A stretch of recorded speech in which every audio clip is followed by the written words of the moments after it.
जम्मू और कश्मीर स्थित पहलगाम में आतंकी हमले में 27 पर्यटकों की मौत के बाद देश में लगातार सियासी पारा चढ़ता हुआ दिखाई दे रहा है। देश में हर कोई हमले को लेकर अपनी अपनी राय रख रहा है। कई तरीके के पोस्ट इस वक्त सोशल मीडिया पर वायरल हो रहे हैं, जिसमें सबसे ज्यादा बवाल इस वक्त नेहा सिंह राठौर के पोस्ट पर हो रहा है। अपने पोस्ट के जरिए सुर्खियों में आई लोक गायिका नेहा सिंह राठौर पहलगाम हमले के बाद कई सारे पोस्ट किए, जिसमें उन्होंने सीधे तौर पर बीजेपी और प्रधानमंत्री नरेंद्र मोदी के ऊपर हमला बोला है। नेहा सिंह ने अपने पोस्ट और वीडियो में क्या कुछ कहा है, पहले उनकी इस वीडियोज को देखिए। अरे जब देश की राजनीति ही राष्ट्रवाद और हिंदू मुसलमान के मुद्दे पर चल रही है, उसके बाद भी आतंकी हमलों में देशवासी मारे जा रहे हैं, तो सवाल किस मुद्दे पर करूं? 56 इंच की छाती पर देश के सारे मुद्दों को समेट देने वाले मोदी जी की सरकार में आतंकवादी हमले होंगे और नागरिकों की हत्या होगी, तो सवाल क्या मोहम्मद अली जिन्ना और नेहरू जी से पूछा जाएगा? नागरिकों की मौत और आतंकवादी हमलों पर सवाल क्यों नहीं पूछा जाना चाहिए भाई? इन सवालों से इतना डर क्यों रहे हैं आप? अपनी ही सरकार में हुए पुलवामा आतंकी हमले के शहीदों की मौत पर बेशर्मी से वोट मांगने वाला ये आदमी पहलगाम के पर्यटकों की मौत पर भी वोट मांगेगा और अंधभक्त इसे मास्टर स्ट्रोक बताकर वोट भी देंगे। अब उनके इसी वीडियो और पोस्ट को लेकर उत्तर प्रदेश की राजधानी लखनऊ में एफआईआर दर्ज की गई है। यह एफआईआर अभय सिंह ने दर्ज कराई है।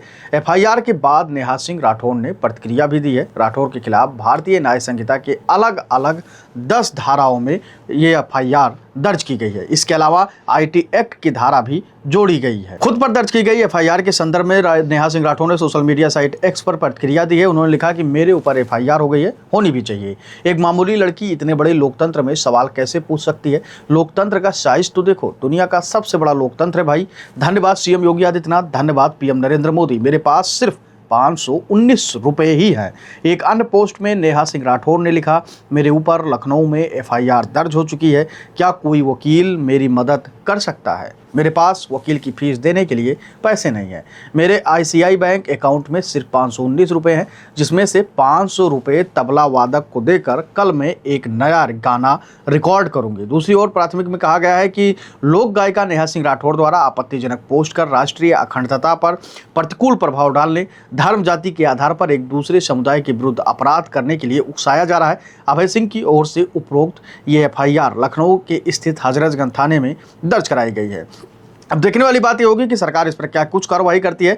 हालांकि नेहा सिंह राठौर ने जिस प्रकार से सवाल पूछा था, उनके उस वीडियो को पाकिस्तानी यूजर्स ने भी शेयर किया था और भारत सरकार के ऊपर कई तरीके के गंभीर सवाल उठाए थे। और पाकिस्तानी यूजर्स का कहना था कि भारत की एक बहादुर लड़की जिस तरीके से ये पोस्ट कर रही है, उसने भारत सरकार के सारे सच्चाई की परत को खोल कर रख दिया कि कैसे लोग अपने ही देश में अपने ही लोगों को मरवा रहे हैं। इसके बाद तमाम तरीके की बातें होने लगी कि नेहा सिंह राठौर किस तरीके का पोस्ट कर रही है और किस रास्ते पर जा रही, इसीलिए उनके ऊपर इस तरीके की कार्रवाई हो रही है और एफआईआर दर्ज हुआ है। आप अपनी राय हमें जरूर बताइए कमेंट सेक्शन में कि इसमें सरकार की गलती है या फिर नेहा सिंह राठौर को ऐसी पोस्ट नहीं करनी चाहिए थी। धन्यवाद।